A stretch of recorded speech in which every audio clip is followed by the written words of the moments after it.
Hi, everyone. My name is Dan. I am an instructor at Learn Kubernetes, and today I'm here to talk about Kubernetes. So, what is it? Why should you use it, or should you not use it? Okay, but before we talk about Kubernetes, which you might have heard of, then let's take a step back, right? And let's see why this Kubernetes is needed. Why is so popular these days?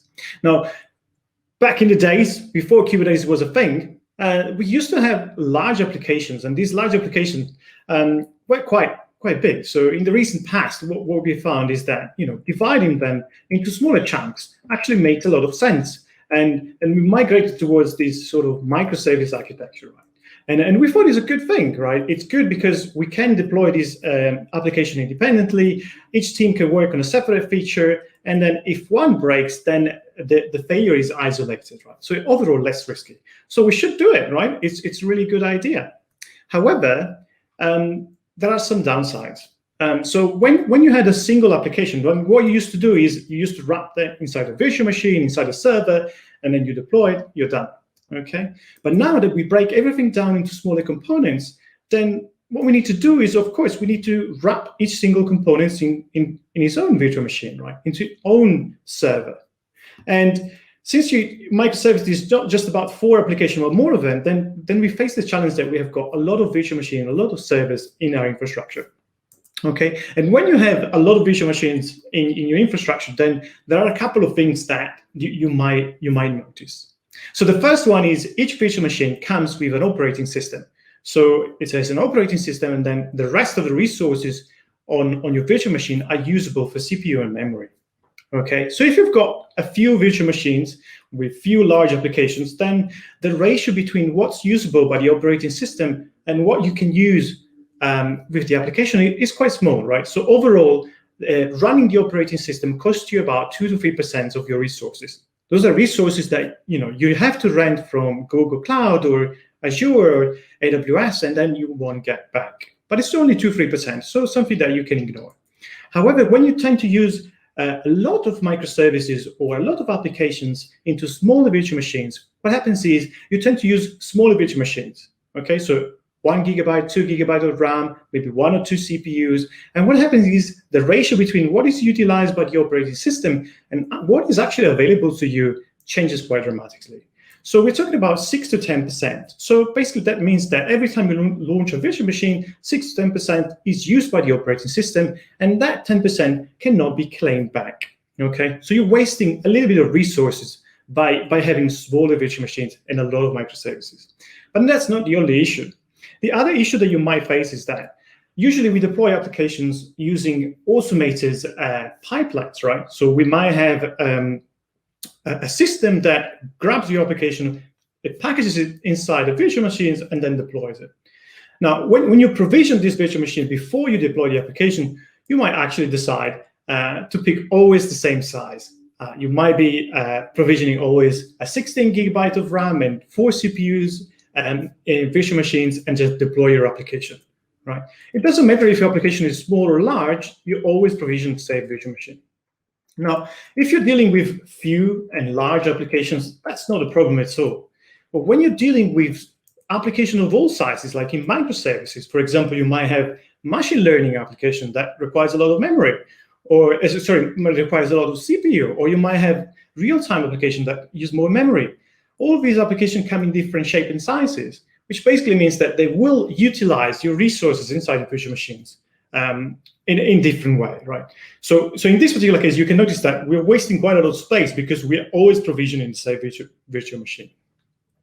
The third issue that we face is to do with dependency. So if you think about moving to microservices and just creating more applications, that what it tends to happen most of the time is that developers like to play with new languages, new frameworks, right? So not only we have more applications, but we also have a more diverse ecosystem, right? We have diverse programming languages, we've got diverse frameworks, and so on and so forth. So you might find yourself with all sort of languages in your company. And now, even if you decide, actually, I'm going to stick with Java for everything we do in our company, then even in that case, that's not enough, right? What happens is sometimes you have the same different version of the same framework, or a different version of the runtime. You can see here Java 9, Java 10. So this is a little bit of a problem because it's very hard to standardize on a platform and provision virtual machines for such a platform. So what do? We have all of these problems. How do we fix them? So let's take a step back. So virtual machines are actually really good because they can isolate our applications, okay? However, virtual machines are not the only technology that allows us to isolate applications. So in a Linux kernel, for example, we've got two primitives, one called control groups and the other one called namespaces. Now, control groups is something that you can apply to a process and say, I want this process only to use 256 megabytes of memory, or I want this process only to use this bandwidth on the network card, right? And you can limit what it can do. So you can do things like CPU, memory, network, so on and so forth. And then again, inside the Linux kernel, we've got another primitive called namespaces. And namespaces are good because you can limit what a process can see. For example, you could pretend that the process has a full view of the network when in reality has not. You can just partition that and make sure that you only see a subset. So what if you could combine these control groups for limiting resources and namespaces to actually limit what's visible from this process and make it available to your application, right? Perhaps you could package them in such a way that can only use a little bit of memory and can only see a slice of what the network interface can see. Now, if this sounds abstract, it's actually a little bit easier than you might think. So Docker is a very popular technology nowadays that actually popularized the idea of a container, what we called a Linux container. So a Linux container is basically just a way to limit, to restrict the view of what the process can do. And it looks a lot like a virtual machine, right? And the beauty of it is that we don't actually need virtual machines. When we run a server, we don't need virtual machines. We could potentially just remove all these virtual machines and then run all these applications as processes inside containers using namespaces and control groups. So what's the result? The result is that we can pack all of these applications very nicely together. Okay, so we've got more space for running more workloads. The other interesting thing is that because we're just launching processes, then it's just like you double click on Word on your computer, then immediately it pops up, right? So it's the same for a container. It's basically just launching a process, and the process you can launch it in seconds. Whereas for virtual machines, it might not be the same. So virtual machines, of course, they emulate everything, even the hardware, and then they're fixed allocation, whereas with containers, we've got dynamic allocation. So that basically means that they use memory and CPU when they need it. You don't need to provision that up front.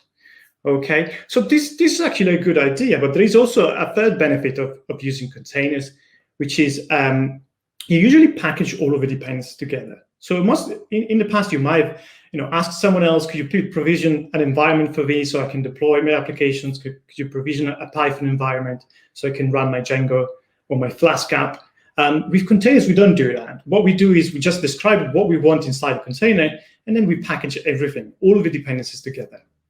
And this is a really good idea because suddenly the infrastructure becomes agnostic. Okay, so if in the past we had to say, could you please deploy this Ruby on Rails application, and then we had to provision a Ruby on Rails environment, and maybe we had a variety of other apps. Now we don't need to do any of that. We just package everything as a container. They all look the same, and we just do run a container, run a container, run a container, run a container, run a container, run a container. That's it. Containers are great, aren't they? Until they're not. When you start using containers, you say, oh, this is really good. I can use it for everything I do. Right. So, but the problem that we're facing is that we just basically, if we have a lot of virtual machines, that we'll have even more containers. And then the only things we've done is just removing this virtual machine and running these application as processes. So we haven't really solved the problem of how do we actually manage all of these processes. So if I had to do it myself, so let's say I've got a wish list of things I would like to do to manage all of these containers that we just talked about. I like to be very friendly, so it's something easy I can use, so I don't need to think about too much. The second thing that I would like to do is I don't really like to deal with a lot of servers. So ideally, I just want to say, hey, can you please deploy this? I don't really care how many servers you use in the backend. Okay, so ideally, I want to something that abstract my infrastructure, and instead of having like several servers, one next to each other, I've got just one big server. And then the last thing I really want in from this software to help me deploy application is that I can actually write code and I can define my infrastructure as code. So if you use technologies such as Puppet, Chef, or Ansible in the past, then you might be familiar with the benefit of writing code as infrastructure. Now, it turns out that my wishes, they exist. So we have tools that are designed to run these containers, and they're called container orchestrators. So there are many containers orchestrators, but the reality is that Kubernetes is by far the most popular. So what is Kubernetes? Why everybody's using it? Why so much hype? Well, the reality is, like I said, Kubernetes is basically abstracting all of your servers. So you basically define, you have a service, you install Kubernetes on one, and then all of the rest of the servers are going to join the master node. And then what happens is Kubernetes will just count the memory and CPU for all of the servers that you give it to it, and then it would just basically treat it as a unique machine, right? You don't have to worry about it.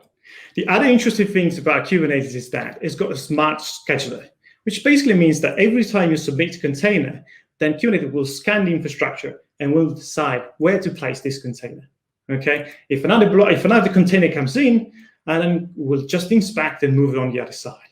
So it's basically, I don't know if you realize, but this Kubernetes is basically playing Tetris with your servers, right? It's trying to pack this infrastructure as efficiently as it can, right? So if you play the game long enough, this is what you will get to, which is great because you can do a lot more with a lot less, right? So we can have more containers packed into the same server and can be very, very efficient. The other things that Kubernetes is, and this is perhaps the more interesting for me, that I come from a developer background, is actually the ability to change everything you do in Kubernetes through an API.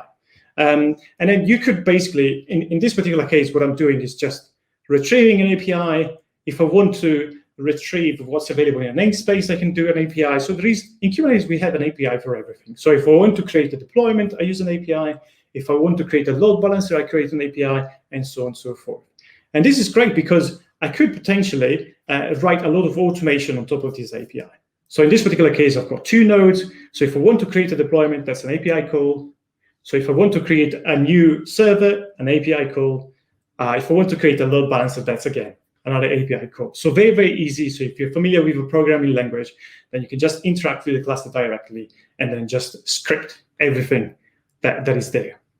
So we talked about several things today. We talked about what are good about virtual machines. We talked about containers as a way to sort of as an alternative to virtual machines, as a lighter version of virtual machines. Then we talked about a way to manage all of these containers that we've created today. We have created through microservices, and how Kubernetes has got 3 interesting properties to help you manage your workload. So we talked about abstracting your service as a single data center.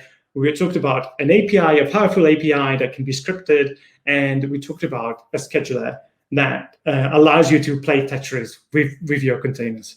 So I would normally play a demo by now, but I think I'm running out of time, actually just in time as far as I'm concerned. So I just want to thank you everyone for listening to me. I hope you enjoyed.